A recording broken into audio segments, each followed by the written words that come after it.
दोस्तों, गरुड़ पुराण अध्याय 6 में गरुड़ जी भगवान श्री कृष्ण से पूछते हैं कि नरक से आया हुआ जीव माता के गर्भ में कैसे उत्पन्न होता है और वह गर्भवास के दुखों को किस प्रकार भोगता है। तो भगवान श्री कृष्ण कहते हैं, स्त्री पुरुष के समागम से स्त्री का रज और पुरुष का वीर्य दोनों एकत्र हो गर्भ में स्थित होते हैं। वह जीव जिस तरह जन्म लेता है उसके विषय में मैं तुम्हें बताता हूँ। स्त्री के ऋतुकाल के मध्य में पापी पुरुष के शरीर की उत्पत्ति होती है। स्त्रियों में ऋतुकाल आने से पुत्रादि की उत्पत्ति होती है। इस कारण स्त्रियां 3 दिन अपवित्र रहती है। ऋतुकाल में प्रथम दिन स्त्री चांडालनी, दूसरे दिन ब्रह्मघातिनी के समान और तीसरे दिन धोबिन के समान होती है। इन 3 दिनों में नरक से आए हुए जीव पैदा होते हैं। पुरुष के वीर्य बिंदु के आश्रय से स्त्री के उदर में जीव प्रवेश करता है। 1 महीने में मस्तक, दूसरे महीने में भुजा आदि अंग बनते हैं। तीसरे महीने में नख, रोम, हड्डी, चर्म, लिंग, 10 द्वार के छिद्र। चौथे महीने में त्वचा, मांस, रुधिर, मेद, मज्जा, अस्थि, इन धातुओं की उत्पत्ति होती है। 5वें महीने में भूख प्यास उत्पन्न होती है। छठे माह में गर्भ की झिल्ली से आच्छादित होकर दाहिनी कुक्षी में गर्भ भ्रमण करने लगता है। माता के भक्षण किए हुए अन्न आदि से बढ़ता हुआ गर्भ जीव विष्टा, मूत्र आदि का स्थान तथा जहाँ अनेक जीवों की उत्पत्ति होती है ऐसे उदर में शयन करता है।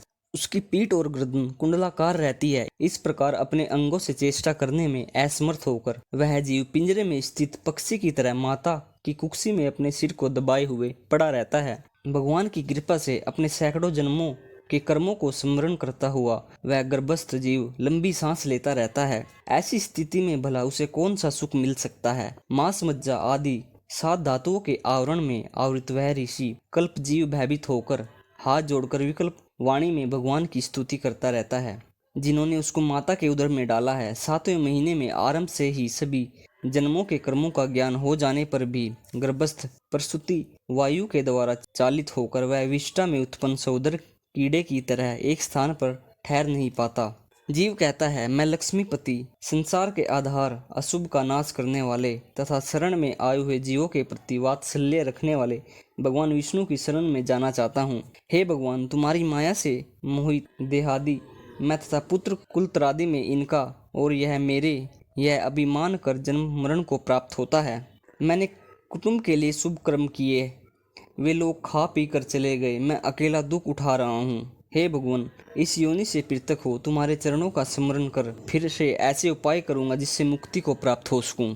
विष्ठा और मूत्र के कुएं में पड़ा हुआ तथा जठराग्नि से जलता हुआ तथा यहाँ से बाहर निकलने की इच्छा करता हुआ मैं कब बाहर निकल पाऊंगा। जिस दिन दयाल परमात्मा ने मुझे इस प्रकार का विशेष ज्ञान दिया है, मैं उन्हीं की शरण ग्रहण करता हूँ, जिससे मुझे पुनः संसार के चक्कर में न आना पड़े। मैं माता के गर्भ से कभी भी बाहर जाने की इच्छा नहीं करता, क्योंकि बाहर जाने पर पाप कर्मों से पुनः मेरी दुर्गति हो जाएगी।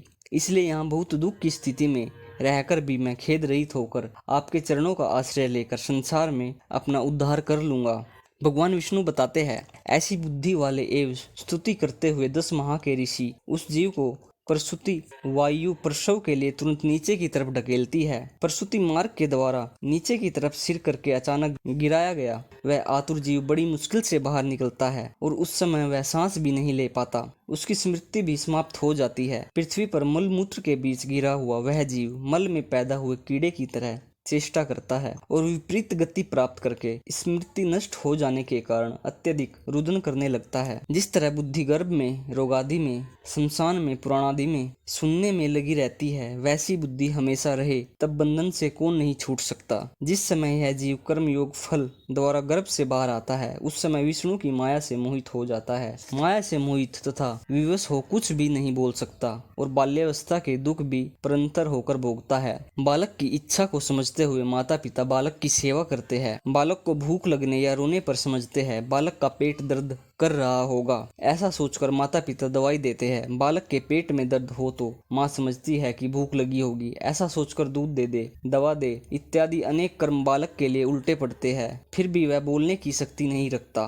माता ने बालक को ऐसी खटिया पर सुलाया है जिसमें अनेक जीव है, तो उससे बालक दुख पाता है, परंतु वह उठने में असमर्थ होता है और अपने शरीर को वह खुजा भी नहीं सकता। मच्छर, खटमल इत्यादि उस बालक के शरीर का खून पीते हैं, परंतु बालक अज्ञान रहित होकर भी रोता हुआ अनेक दुख भोगता है। इस तरह 5 साल तक वह बाल्यावस्था के दुख भोग कर पौगंडावस्था में विद्या अध्ययन करते समय दुख भोगता है। इसके बाद वह युवा अवस्था के दुख भोगता है। वह अनेक प्रकार के व्यसनों में लगा रहता है, फिर निकृष्ट व्यक्तियों का संग करता है और शास्त्र एवं सत्पुरुषों से द्वेष करता हुआ लंपट बन जाता है। भगवान की माया रूपी औरत को देख उसके हाव भाव से प्रसन्न हो उस औरत से ठगे जाने पर महामोह में ऐसे गिरता है जैसे पतंगा अग्नि में गिरता है। हिरन, हाथी, पतंगा, भौरा आदि मछली, ये पांचों क्रमशः शब्द, स्पर्श, रूप, गंध और रस, इन 5 इंद्रियों से पांचों विषयों का भोग करता है। इन 5 विषयों में से एक एक में आसक्त होने के कारण ही मर जाते हैं। अभिषिक्त वस्तु की अप्राप्ति की स्थिति में अज्ञान के कारण वह आसक्त व्यक्ति स्वयं अपने नाश हेतु दूसरे आसक्त व्यक्ति से शत्रुता कर लेता है। इस प्रकार अधिक बलशाली अन्य आसक्त व्यक्तियों के द्वारा वह वैसे ही मारा जाता है जैसे किसी शक्तिशाली एक हाथी से दूसरा हाथी मारा जाता है। इस प्रकार जो मूर्ख अत्यंत दुर्लभ मानव जीवन को विषयासक्ति के कारण व्यर्थ में नष्ट कर लेता है, उससे बढ़कर पापी और कौन हो सकता है। सैकड़ों योनियों को पार करके पृथ्वी पर दुर्लभ मानव योनि प्राप्त होती है। मानव शरीर प्राप्त होने पर भी दिव्यत्व की प्राप्ति उससे भी कठिन है। अति दुर्लभ दिव्यत्व को प्राप्त कर जो व्यक्ति इसकी रक्षा करने के लिए अपेक्षित धर्म कर्मानुष्ठान नहीं करता, केवल इंद्रियों की तृप्ति में ही लगा रहता है, उसके हाथ में आया हुआ अमृत के समान पवित्र यह अवसर उसके प्रमाद से नष्ट हो जाता है। युवा अवस्था में दुख उठाकर वृद्धावस्था में अनेक बीमारियों से ग्रसित होकर बहुत अधिक दुखित होता हुआ मृत्यु के चंगुल में फंसकर पुनः नरक में गिरता है। नरक में जाना तथा मनुष्य लोक में आना ऐसे कर्मपाश में बंधे हुए पापी किस समय वैराग्य को प्राप्त नहीं होते, क्योंकि भगवान की माया से वे मोहित रहते हैं। हे गरुड़, इस संसार में अंत्येष्टि आदि क्रिया जिनकी नहीं हुई है ऐसे पापियों की गति नहीं होती।